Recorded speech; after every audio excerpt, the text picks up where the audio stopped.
বিএনপির ভারপ্রাপ্ত চেয়ারম্যান তারেক রহমানের দেশে আসাকে কেন্দ্র করে কভার্ড অ্যান্ড ওভার্ড নিরাপত্তা ব্যবস্থা প্রণয়ন করেছে আইন শৃঙ্খলা রক্ষাকারী বাহিনী। তারেক রহমানের নিরাপত্তা নিশ্চিতে সরকারের উচ্চ পর্যায় থেকে সর্বোচ্চ নিরাপত্তামূলক ব্যবস্থা নেওয়ার জন্য এরই মধ্যে বেশ কয়েকটি বৈঠক হয়েছে। বৈঠক করেছে আইন শৃঙ্খলা রক্ষাকারী বাহিনীর বিভিন্ন ইউনিট ও সিএসএফ। 3টি জোনে ভাগ করে সাজানো হয়েছে নিরাপত্তা ছক। মঙ্গলবার ডিএমপি এবং বিএনপির পক্ষ থেকে নিরাপত্তা সংক্রান্ত একাধিক সমন্বয় সভা অনুষ্ঠিত হয়েছে। সভা থেকে নিরাপত্তা ব্যবস্থাকে 3টি জোনে ভাগ করা হয়েছে। এগুলো হলো রেড, ইয়েলো ও হোয়াইট জোন। তবে তারেক রহমানের নিরাপত্তা নিশ্চিতে সব ধরনের প্রস্তুতি নেওয়া হলেও তাকে স্পেশাল সিকিউরিটি ফোর্স বা এসএসএফ দেওয়া হচ্ছে না।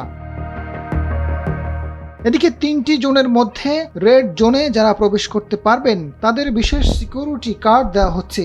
ওই কার্ড ছাড়া কেউ সেখানে প্রবেশ করতে পারবেন না। ইয়েলো জোনের জন্য থাকছে আলাদা কার্ড। যারা এই কার্ড পাবেন তারাই কেবল ইয়েলো জোনে যেতে পারবেন।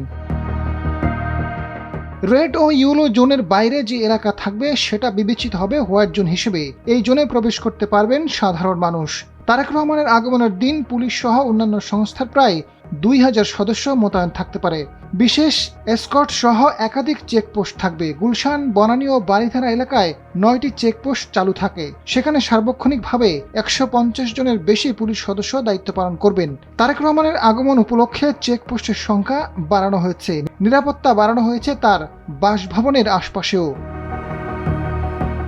ডিএমপির অতিরিক্ত police commissioner S N. Nazrul Islam জানান, তারেক রহমানের আগমনকে কেন্দ্র করে কভার্ড অ্যান্ড ওভার্ড নিরাপত্তা ব্যবস্থা নেওয়া হয়েছে।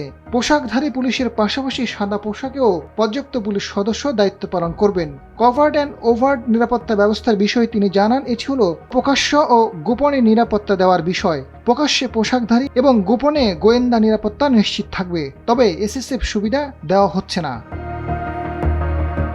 আজাদ ফারুক, সময়ের আলো।